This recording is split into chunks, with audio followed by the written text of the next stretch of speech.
Ahora bien, dentro de esas actividades de fraude electoral está el rechazo de la inscripción de la licenciada Suri Ríos como candidata a la presidencia de la República por el partido Valor. El registro de ciudadanos, violentando flagrantemente la Constitución Política de la República, esgrime un argumento falaz para negarle la inscripción y lo fundamenta en el artículo 186 de la Constitución, en sus literales A y C.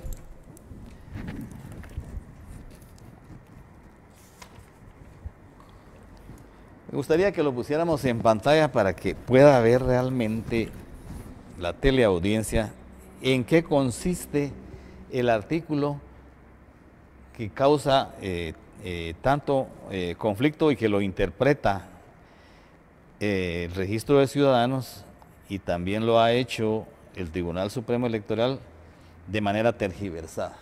Este artículo dice: no podrán optar al cargo de presidente o vicepresidente de la República.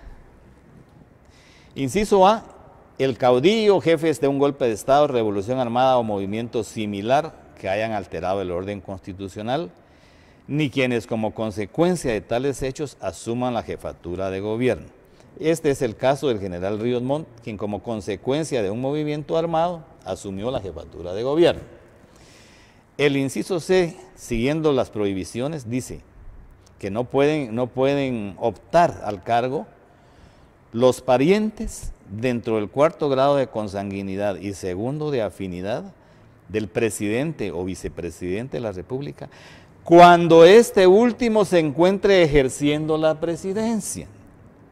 Y los quiere decir los parientes dentro del cuarto grado de consanguinidad y segundo de afinidad, y los parientes de las personas a que se refiere el inciso primero de este artículo, o sea, quien haya asumido la jefatura de gobierno como consecuencia de un movimiento armado.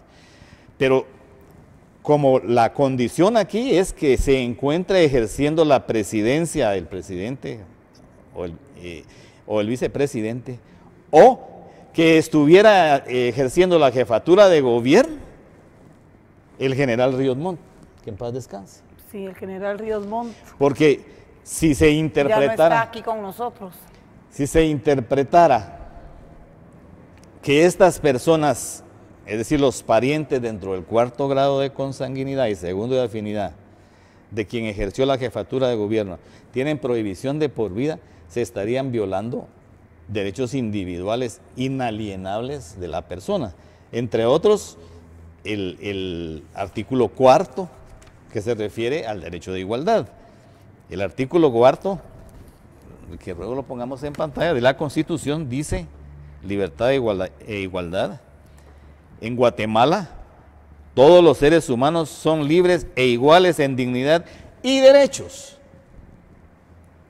Es decir, si los hijos de quien participó en un golpe de Estado no tuvieran los mismos derechos que los hijos de quienes no han participado en el golpe de Estado, entonces tendríamos una clara violación a este artículo.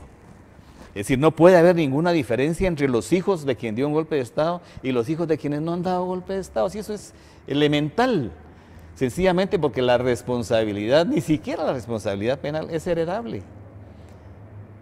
No se pueden heredar las consecuencias de los actos de un antecesor a un descendiente, del progenitor a sus hijos. También viola el artículo 12. Esa interpretación viola el artículo 12 porque que se refiere al derecho de defensa. Y dice: la defensa de la persona y sus derechos son inviolables. Nadie, fíjese bien la palabra nadie es nadie, podrá ser condenado ni privado de sus derechos. En este caso se le está privando a la licenciada Suri Ríos de su derecho político de ser electa, de participar en una elección, sin haber sido citado, oído y vencido en proceso legal ante juez o tribunal competente y preestablecido. ¿Qué juez? ¿Cuándo ha habido un proceso en que se le ha citado, oído y vencido para privarle de su derecho político de participar en las elecciones generales? Entonces, se están violando, pues, preceptos, derechos individuales de la licenciada Suri Ríos con la interpretación que el director del Registro de Ciudadanos le está dando a esta prohibición. Y luego, falazmente, dice que la Corte de Constitucionalidad dejó sin efecto el amparo que le otorgó en las elecciones anteriores la Corte Suprema de Justicia. Nada más falso. La Corte de Constitucionalidad jamás se pronunció sobre el fondo de ese amparo otorgado por la Corte Suprema de Justicia, porque lo que declaró la Corte de Constitucionalidad era que ya no había materia de amparo porque ya había participado en las elecciones, ya se habían terminado las elecciones. Entonces la Corte de Constitucionalidad jamás conoció en apelación del amparo que le permitió a ella participar, como falazmente lo afirma el director del Registro de Ciudadanos. ¿Quién es el director del Registro de Ciudadanos Control? Licenciado Solórzano, ¿será? No, él es el presidente del tribunal.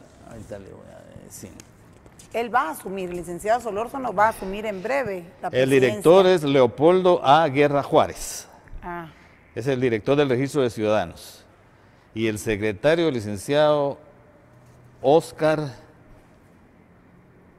no alcanzo a leer aquí, Guzmán.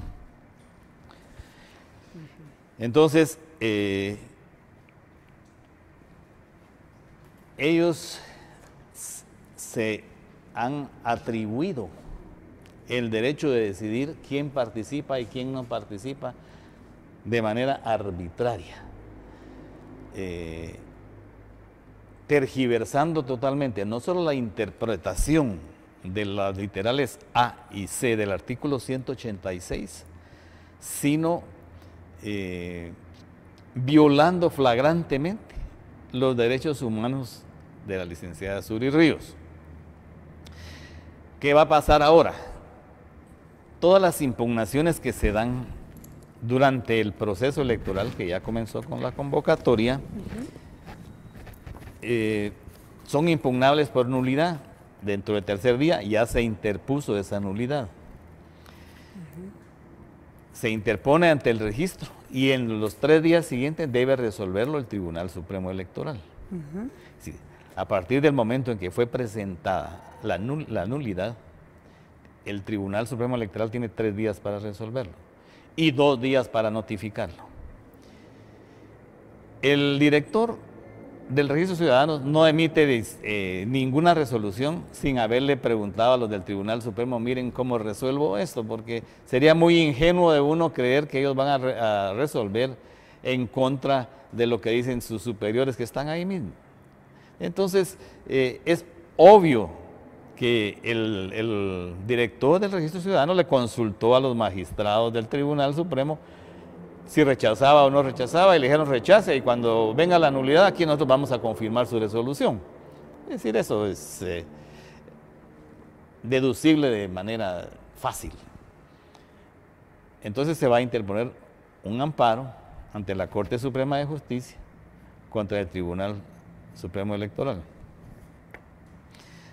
Entonces, se resuelva como se resuelva, si no es una de las partes, será un tercero, va a impugnar esa resolución ante la Corte de Constitucionalidad. Y qué casualidad, oh, gran casualidad, los magistrados que ya no debieran estar ahí por delante de juicio son los que van a resolver la impugnación, la apelación del amparo, ya sea que lo otorgue o no lo otorgue la Corte Suprema de Justicia. Entonces, esto nos aclara mucho el panorama del fraude, porque entonces podemos ver con mucha claridad que también el Registro de Ciudadanos y el Tribunal Supremo Electoral están coludidos con el Procurador de los Derechos Humanos, los magistrados de la Corte de Constitucionalidad y la Fiscal General. Ese es el esquema jurídico del fraude, además de toda otra serie de medidas que se han venido dando, como la limitación de la propaganda política, como el control del financiamiento electoral. Entonces, ha sido todo un esquema diseñado para tomar el poder fraudulentamente por toda esta gente de la izquierda.